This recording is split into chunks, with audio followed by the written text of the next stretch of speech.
What's up, guys? It's the Two Banks of Five podcast here, reviewing this morning's football. If you're in England or Europe, it would be tonight's football, obviously. Unfortunately, I already lost my multi. Crystal Palace doing the unthinkable, winning 1-0 over Bournemouth after going a man down in the 19th minute. Mamadou Sakho can be a good defender, but he is a bit brash, a bit of a liability at times, and it showed today. I mean, what is he thinking? He's pretty much foot's nearly a metre in the air, studs up, going into a tackle. It's always going to be a red. He didn't make clear contact, but still, it was a pretty dangerous tackle as it is. And once again, Jeffrey Schlupp, second goal, second week in a row, same sort of position. He absolutely lashes it down low, and there's nothing you can do about that. The keeper can be as prepared as they want. There's just so much power behind that ball, and when you're going low, the keeper doesn't have enough time to get down to it. And once again, like last week, the keeper got a hand to it, but it wasn't enough. Too much power, and it was in the back of the net. Just before that goal, though, Dominic Solanke had the ball. Probably should have shot. Decided to pass the ball across to Callum Wilson, and Kouyaté got a foot in there, which deflected it towards the keeper. Possession-wise, it really showed that Palace were a man down. Only had 31% of the ball. Had one less shot on target, though, so they were still making the most. And I believe they had 300 less touches on the ball and about 300 less passes than Bournemouth. So Bournemouth did dominate the game. Just unfortunately, Bournemouth were unable to take their chances. I picked a draw in this one, so I was fairly close. And I think Bournemouth really should have had a goal to their own. Ugh. Cough, eh? Next up, Burnley 1, Manchester City 4. Unfortunately for me as a Liverpool fan, didn't get to see City drop points again. Probably their best performance in the last 5 games, especially since they haven't won a game in the last 5, including the Champions League, I'm fairly sure. A lot of draws lately, so it's good for them to get back on the win. Half time, only 1-0 up. Thought maybe Burnley could get back into it, but they just turned it on second half. An absolute smashing goal by Rodrigo. And Robbie Brady, his goal in the 89th minute was nothing but a constellation and a pain to every FPL fan who has Edison, Walker, Fernandinho, the whole lot. Once again, obviously, City dominating possession, double the amount of touches, double the amount of passes, even actually more than double, being fair. And that was a good performance for them.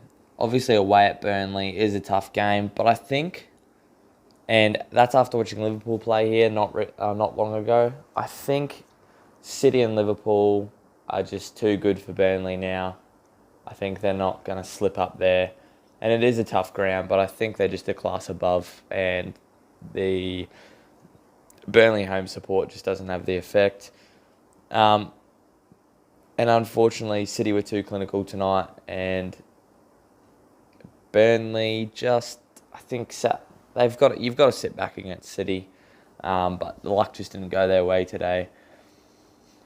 Rodrigo had an amazing performance. The commentators wouldn't stop licking his ass for about, I think, 65 minutes. He made his first poor pass. So yeah, he definitely proved me wrong. But I think against those tough teams, you really got to get Fernandinho out of the centre-back role and get someone else in there, because it's just a liability. And although Rodrigo can dominate the game against the Burnley, I think we're yet to see that against a big team. So still something to work on there for Pep. What I hate about Manchester City is because of a lack of history, I think. This might have been the same with Chelsea in the early 2000s. But the commentators just absolutely wax lyrical about them. They've played poorly for 5 weeks. They have one good game, and it's like they've never lost a game. It's pretty hard to watch, to be honest. I don't mind watching City play, even if they're winning.